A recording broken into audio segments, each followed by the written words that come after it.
दोस्तों स्वागत है मेरे यूट्यूब चैनल पर आपका। मैं सुकुमार दोस्तों फिर आपके लिए एक नई वीडियो। और आज का टॉपिक होने वाला है कि जो हमारा BRB3 है उसमें फेस सीक्वेंस PCB का क्या काम होता है और क्या काम किस लिए लगाया जाता है, और ये BRB4X में किस लिए यूज़ हो, उसमें क्यों नहीं आती, खाली BRB3 में क्यों आती है। एक्चुअली क्या है कि जो हमारा BRB3 और BRB4 और X है वो हमारा एडवांस वर्जन है। उसमें टोटल फुल्ली इन्वर्टर है, उसमें कोई स्टैंडर्ड कंप्रेसर नहीं होता, नॉन इन्वर्टर कंप्रेसर नहीं होता, इसलिए उसके अंदर यूज़ नहीं होता है। और उसके अंदर ऑलरेडी एडवांस हमारी फीचर्स पेट्रोल PCB में होते हैं, इस वजह से वो ऑलरेडी उसके अंदर रहता है। जिसमें कि हमारा जो BRB3 है उसमें क्या हमारा नॉन इन्वर्टर कंप्रेशर होता है, इसलिए उसमें हमारी फेस सीक्वेंस PCB लगाई जाती है। तो दोस्तों वीडियो स्टार्ट करने से पहले चैनल को सब्सक्राइब कर लें, प्लस बटन का बटन दबा लें जो इस चैनल पर नए हैं, और लास्ट जरूर देखना जब भी आपको समझ में आएगा कि BRB3 में फेस सीक्वेंस PCB का क्यों काम है और बहुत बड़ा रोल क्यों होता है उसका। तो आइए दोस्तों वीडियो स्टार्ट करते हैं।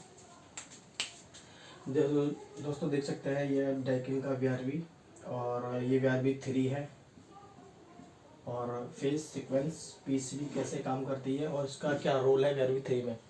और इसमें जो पहला पॉइंट हमने नोट किया है तो इसमें दोस्तों नोट पॉइंट ये है कि face sequence PCB non inverter, जो इसी से हम स्टैंडर्ड कंप्रेसर ही बोलते हैं, जो हमारे BRB3 में होता है। इन्वर्टर के अलावा जो अलग जो कंप्रेसर होते हैं वो स्टैंडर्ड कंप्रेसर होते हैं, उनको बेसिकली नॉन इन्वर्टर कंप्रेसर भी कह सकते हैं, हालांकि वो 3 फेस के भी होते हैं।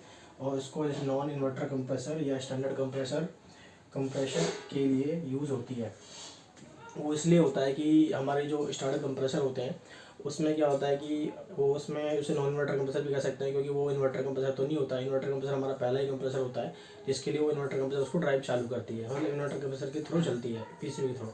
तो उसके लिए हमारा जो फेस सीक्वेंस PCB का काम ये होता है कि फेस सीक्वेंस PCB जो हमारी जो बैक साइड से पावर आ रही होती है उसको रीड करती है, उसको चेक करती है कि तीनों फेस एक्यूरेट सीधे आ रहे हैं, उल्टे तो नहीं आ रहा कोई फेस, तो उसको रीड करके देन पावर उसको आउट करती है स्टैंडर्ड कंप्रेसर के लिए, जो हमारे नॉन इन्वर्टर कंप्रेसर जिसको हम कहते हैं उनके लिए। तो इसलिए दोस्तों देख सकते हैं ये हमारी PCB है, ये डायग्राम जो PCB का जो इमेज है, और इसमें कुछ वायर भी है, डायग्राम विथ डायग्राम भी बताऊंगा मैं आपको। ये फेस सीक्वेंस PCB है BRB3 की। तो फेस सीक्वेंस PCB इस टाइप की होती है जिसमें हमारा नीचे 3 पॉइंट होते हैं। आपने देखा होगा कि नीचे 3 पॉइंट होता है, जिसमें हमारा एक ब्लैक वायर होती है, ये हमारी ब्लैक वायर हो गई, ये वाली वाइट वायर हो गई, और ये रेड वायर होगी। नीचे 3 वायर लगे होते हैं, वो ब्लैक, वाइट और रेड। तो तीनों तार जो होते हैं वो दोस्तों 3 फेस के होते हैं, उनमें पावर आ रही होती है 3 फेस पावर होती है। मेन इनपुट 3 फेस जो हमारी बैक साइड से पावर आ रही होती है, तो उन तीनों तार में हमारी ब्लैक, वाइट और रेड, ये तीनों में 3 फेस आ रही होती है। हाँ, 3 फेस पावर आती है। तो इसमें ये 3 फेस जैसी पावर इसमें इन करती है, तो कुछ हमारे रेजिस्टेंस लगे होते हैं। ये रिले है, तो देख सकते हैं रिले बना रखी मैंने, कुछ ये रेजिस्टेंस है, इधर भी रेजिस्टेंस होते हैं।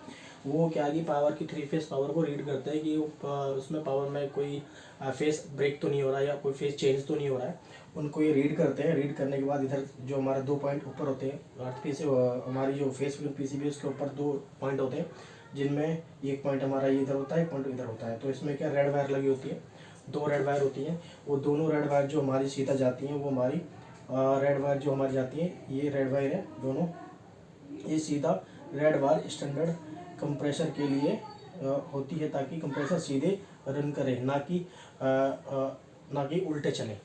और ये नॉन इन्वर्टर कंप्रेसर भी इसको कह सकते हैं कि जो हमारे स्टैंडर्ड कंप्रेसर को नॉन इन्वर्टर कंप्रेसर कह सकते हैं, मैंने आपको इससे बताया ही है।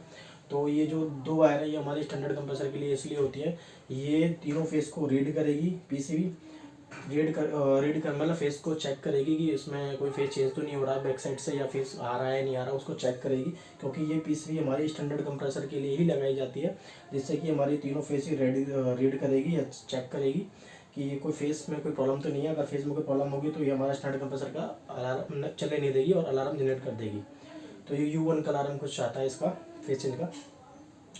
तो उस केस में क्या होता है कि हमारा ये तीनों फेस चेक करेगी, चेक करने के बाद यहाँ से पावर हमारी इनपुट रेड वायर के थ्रू हमारे स्टैंडर्ड कंप्रेसर के लिए चली जाती है, जिससे कि हमारा जो स्टैंडर्ड कंप्रेसर है, अगर इस इन्वर्टर कंप्रेसर चालू होता है उसके बाद अगर स्टैंडर्ड कंप्रेसर पर कमांड जाती है, जैसे हम नॉन इन्वर्टर कंप्रेसर भी बोल सकते हैं, उस पर कमांड जाएगी तो वो इसी PCB के थ्रू ही जाएगी, ताकि ये PCB चेक करेगी। अगर ये फेस अगर ओके आ रहे होंगे तो ये आउट कर देगी, ताकि हमारा स्टैंडर्ड कंप्रेसर सीधा चले, ना कि उल्टा।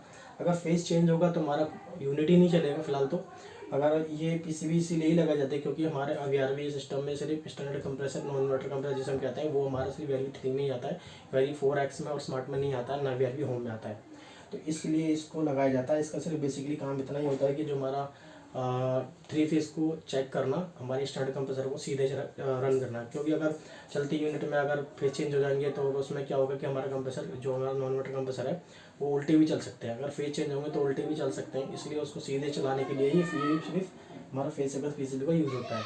तो बेसिकली दोस्तों मैंने आपको फेस सीक्वेंस पीसीबी के बारे में बता ही दिया है।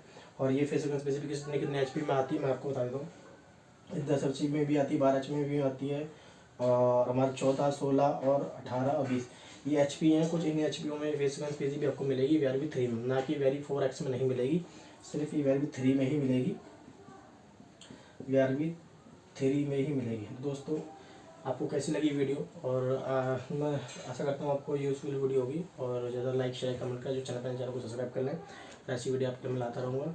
और ज़्यादा से ज़्यादा शेयर करें इस वीडियो को, ताकि लोगों को पता चले कि फेस सीक्वेंस पीसीबी का काम क्या होता है, क्योंकि बहुत से काम ऐसे ही कर रहे होते हैं, उनको पता नहीं होता फेस सीक्वेंस पीसीबी किस लिए लगाई जाती है। तो इसके लिए आपको वीडियो शेयर करें और कमेंट बॉक्स में जरूर बताएं कि नेक्स्ट वीडियो किस में मैं बताऊँ। और थैंक यू फॉर वीडियो।